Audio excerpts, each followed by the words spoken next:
Hello, I'm Scott Brady with Expedition Portal and Overland Journal, and I am out here with an exciting new vehicle. This is the Ford Maverick Tremor. Now, we tested the regular Maverick FTX all-wheel drive last year and we loved it. And why do we get so excited about a vehicle like this? Well, the reality is that cars are getting more and more expensive. So you can come in on a Maverick Tremor with all of the four-wheel drive hardware that it's got for $32,000. Now, even saying $32,000 sounds like a lot of money, but when you compare it to the average transaction price of vehicles today, approaching 50,000 bucks, this is an entry-level Overland vehicle. So what makes it the Tremor? We can start from the very front of the vehicle, and that's with an all-new front bumper. That new front bumper has a better approach angle. It actually gets over 30 degrees of approach angle, and it includes 2 gross vehicle weight rated recovery points. Moving a little bit further back, we've got a 1-inch lift over the factory FTX all-wheel drive. We've got different springs, better tuning for the springs and shocks, specifically to the Tremor model. And then we also get a 29.5-inch diameter Falcon ATW all-terrain tire. So now this is their AT3 with their W rating, which gives better snow and ice performance. And that comes in really aggressive siping across the entire tread face. This tread pattern is also very effective in the ice, snow, and wet, muddy conditions that we've encountered on the trail today, in addition to being fairly quiet on the road as well. So with that larger diameter tire and that 1 inch of additional lift, we've gained much more ground clearance over the factory all-wheel drive Maverick. We get into a new transfer case structure. So it doesn't have low range, but it does have the ability to lock the center differential, and it does that with an electronic clutch pack.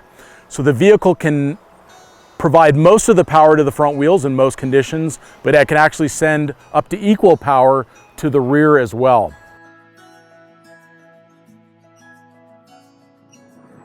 So a couple things to note about the Maverick Tremor that's different from the other models and why it's so significant for backcountry travel is that it has the best performing four-wheel drive system from the Bronco Sport. So that gives it the ability to lock the center differential, and it locks it via a set of electronically controlled clutch packs. And then it also gives it the ability to lock the rear differential, also using electronically controlled clutch packs.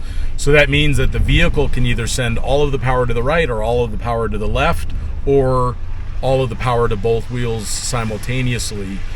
So it actually is even a little bit more effective than a traditional locker.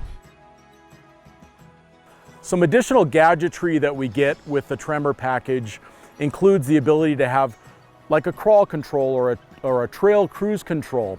You push the button and you set the speed actually with the cruise control button. You can go 1 mile an hour, 2 mile an hour, 3 mile an hour and onwards. So you end up with effectively low range, especially when you're descending.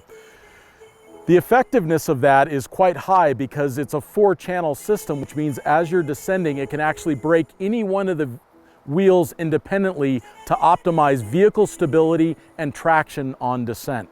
And it also works equally well on ascent. The overall package also includes steel skid plates underneath. So this Maverick is really designed for off-road use, and that's what we've used it for today, and it is a lot of fun to drive on the trail.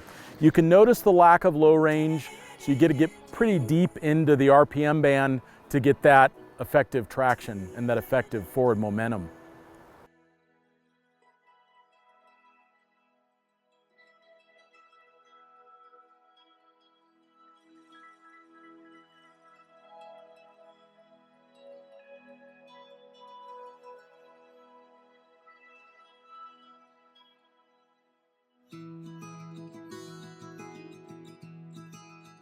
Daily driver, easy to drive back and forth to work.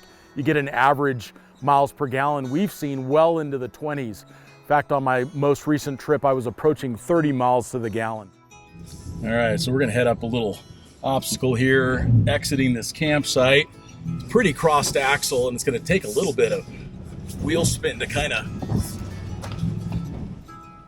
get up there. All right, nice. So let's talk a little bit about the interior of the Maverick. It is intentionally simple. It is an inexpensive vehicle. As a result, there's a lot of plastic surfaces, there are cloth seats, but everything about those surfaces I like. It's got a lot of character to it, and they actually seem to be fairly robust. Like, for example, the door pulls on the inside door card are super strong. They're reinforced, and they actually kind of stick out a little bit, and that allows for an even taller water bottle in the door card. The steering wheel has the right kind of weighting and overall texture and feel to it. You notice that it's not leather or it's not a premium material, but you certainly don't notice it for long. The rest of it is all accessible by buttons. It does have automatic climate control, all handled by either buttons or knobs, which I love. And there are very few buttons and knobs overall in the vehicle. Nothing needs to be configured from the touchscreen at all. Everything can be handled very quickly and comes to hand very quickly via button. So overall, I like the simplicity of the interior. Plenty of room up front for two full-grown adults. It is a little more cramped in the rear. So if you've got four tall passengers, that's going to be a little bit of a challenge for you.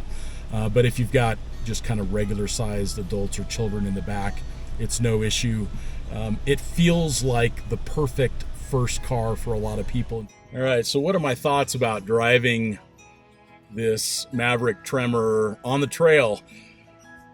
The size of it is a huge advantage. You can kind of maneuver around a lot of obstacles, and it's also a fun challenge. I mean, I think that so many vehicles have gotten so extremely capable that just the ability to take something small, inexpensive, compact like this and make it through a trail like we did today, that was a lot of fun. It was a challenge for me as a driver, and the vehicle did great. Didn't have any damage, didn't get stuck. You know, I had to adjust our lines a little bit and pay attention, but for the most part, it did what you want a four-wheel drive to do. And in most cases, it's going to be a lot more capable than compact trucks would have been even 20 years ago, because of the fact that it has such advanced traction control and the rear locking differential.